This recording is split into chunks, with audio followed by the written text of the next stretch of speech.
Después vienen a veces los reclamos, lógico, de gente que no asiste. Pues. Entonces, esto sí me sirve para decir que estas son las personas que asisten a las clases. Pero por eso necesitan las firmas básicas que ha dicho, que necesitan las firmas para verificar quiénes son. ¿No?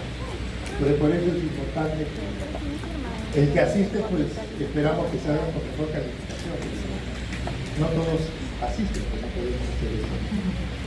Muchos creen que medicina se puede estudiar de forma virtual. No existe la capacidad de hacerlo. Entonces, tienen ustedes la oportunidad ahora todavía de atender pacientes más adelante en clínicas. Y no asisten, ¿qué hacer? Muy bien. Hoy día vamos a hacer la última clase de lo que es la parte de cardio. Tenemos la parte de hemodinámica y finalmente lo que es la circulación. Recuerden que todo el aparato circulatorio lo que trata de hacer es que la sangre circule a través del cuerpo y entonces más o menos, porque esto no es exacto, pero más o menos, el corazón tiene que bombear ¿cuántos litros? 5 litros por minuto. Pero eso va a depender de la frecuencia cardíaca y lo que el corazón bombee en cada latido. Entonces, fisiológicamente, el ventrículo en cada latido, ¿cuánto bombea? 70 mililitros. Y la frecuencia cardíaca es 70 latidos por minuto. Entonces, 70 por 70 nos da 4.900 mililitros, o sea, están los 5 litros de sangre que el corazón hace que circule por todo el cuerpo en un minuto. ¿No? Pues bien, esta sangre tiene que salir, pero no sale a través de vasos que son rígidos y que se cumplen por principios de la física, porque nuestros vasos son parte de un ser vivo y el endotelio constantemente está cumpliendo una función y entonces las normas que existen desde el punto de vista físico se tienen que adaptar al cuerpo humano. No es igual, pero es lo más cercano que se puede hacer porque también tenemos que basarnos en ciertos principios y eso es lo que determina la hemodinámica. La hemodinámica lo que va a estudiar es precisamente la circulación de la sangre, ¿no? Esa es la parte de hemodinámica.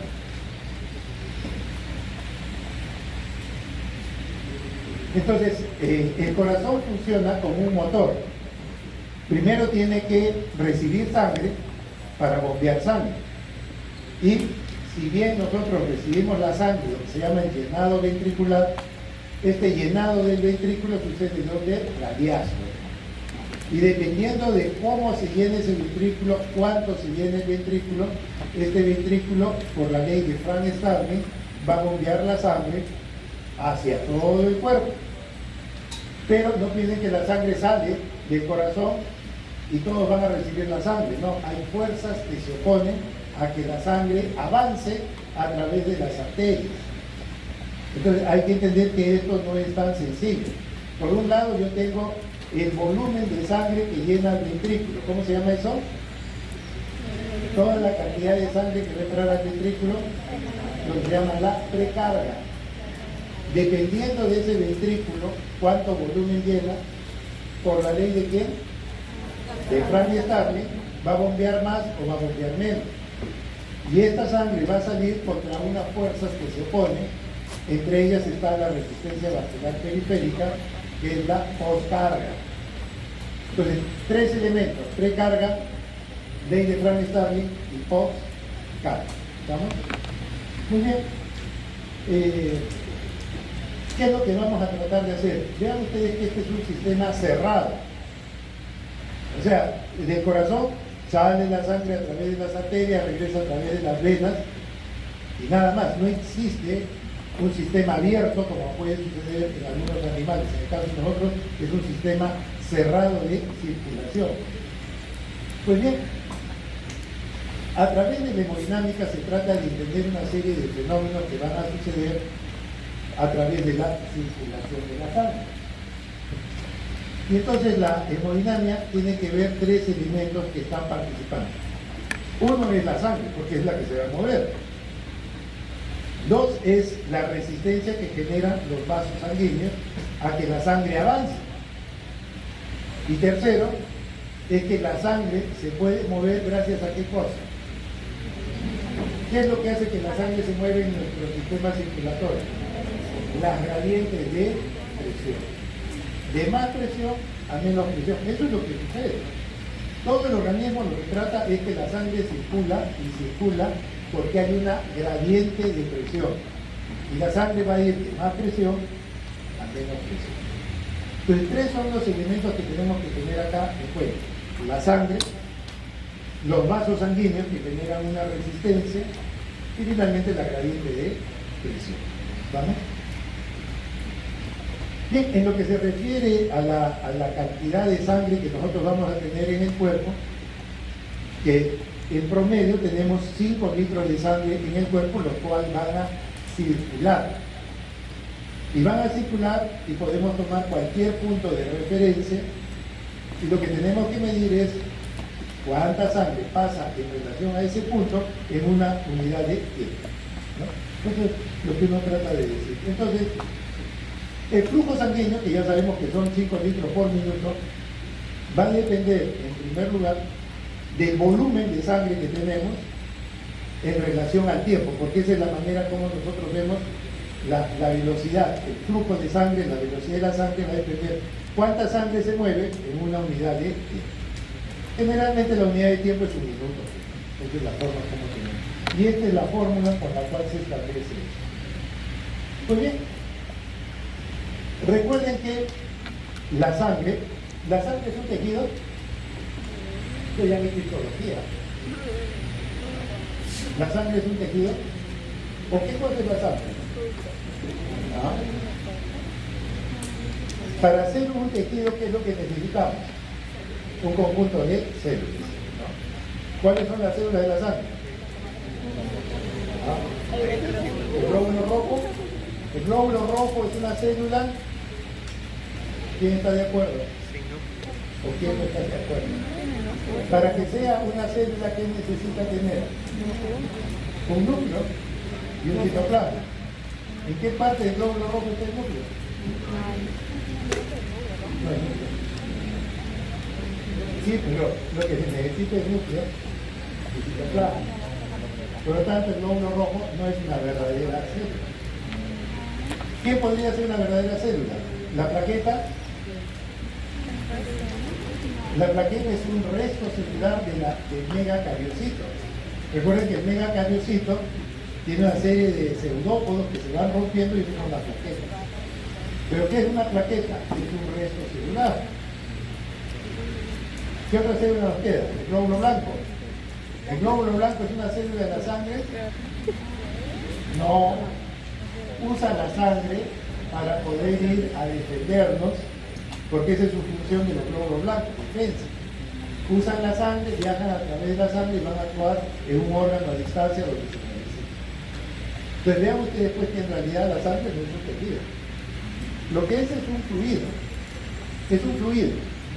¿Estamos? Si quieren lo pueden arrastrar a decir que es un tejido, pero realmente no es un tejido, porque las células que realmente están ahí no son verdaderas células, ¿no? Son cuestiones ya de definición. ¿Está bien?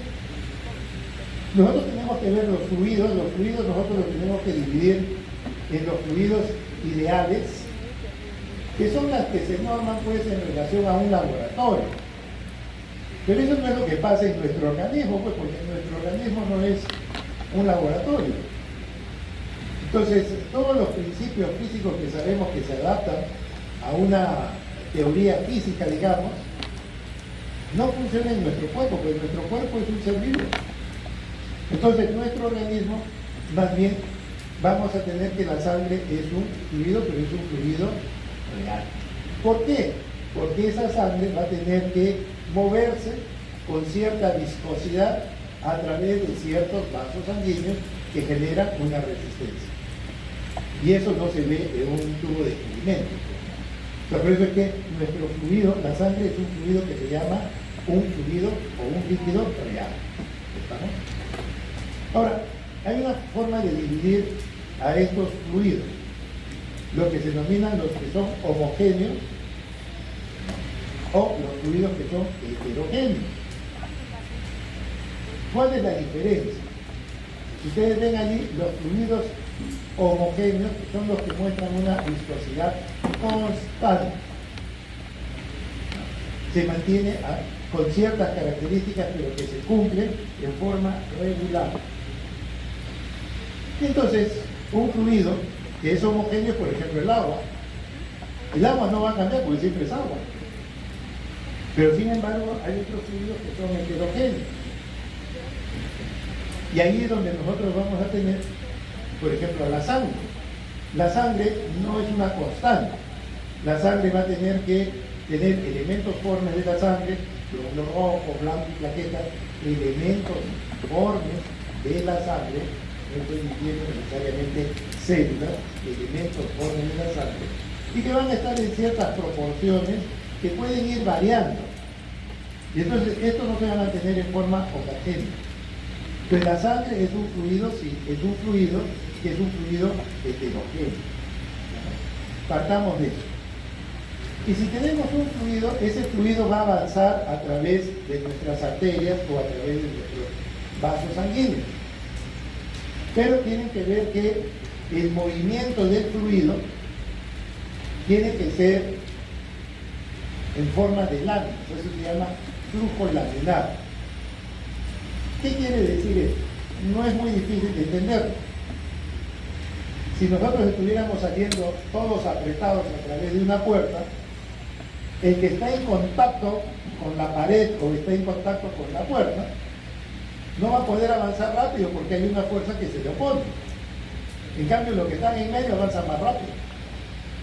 Bueno, eso mismo sucede acá a nivel de la sangre. En teoría, ojo, en teoría, es una cuestión teórica en forma experimental, el líquido que está en contacto con la pared puede ser de un tubo de vidrio, lo que ustedes quieran, en forma experimental, ese líquido que está allí en contacto con la pared no se mueve. Velocidad, ¿cuánto es? 0. No se mueve. Eso sucede en nuestro cuerpo nunca. Porque el endotelio está vivo, está en movimiento. Entonces, si bien las leyes físicas dicen este punto debe ser igual a 0, en nuestro cuerpo no va a suceder. Tendrá un poco de velocidad, pero no va a ser 0. Conforme nos vamos dirigiendo hacia el centro, lógicamente la resistencia es menor. Y entonces, como es natural, la sangre avanza más rápido por el centro. Por el centro. Y conforme nos vamos acercando poco a poco hacia las paredes, la resistencia vascular va a hacer que la velocidad disminuya. Y entonces ustedes van a ver cómo esto se va generando como si fuera una parábola. En el centro más rápido y en la periferia más lento. Nunca llegará a 0, pero... Entonces, si yo hiciera un corte transversal, si yo hiciera un corte acá, y trato de ver, lo que yo voy a ver es que se han formado como láminas. En el centro va a una velocidad y conforme me voy acercando a la periferia, las velocidades en forma laminar, láminas, va disminuyendo la velocidad. Supuestamente hasta llegar casi a 0. Nunca 0, pero casi. Entonces, el flujo de la sangre es un flujo laminar. ¿Producto de qué fuerza? De la resistencia que ejercen los vasos sanguíneos. Más rápido por el centro, menos rápido por la periferia. Pero a veces, la sangre puede tener un flujo turbulento.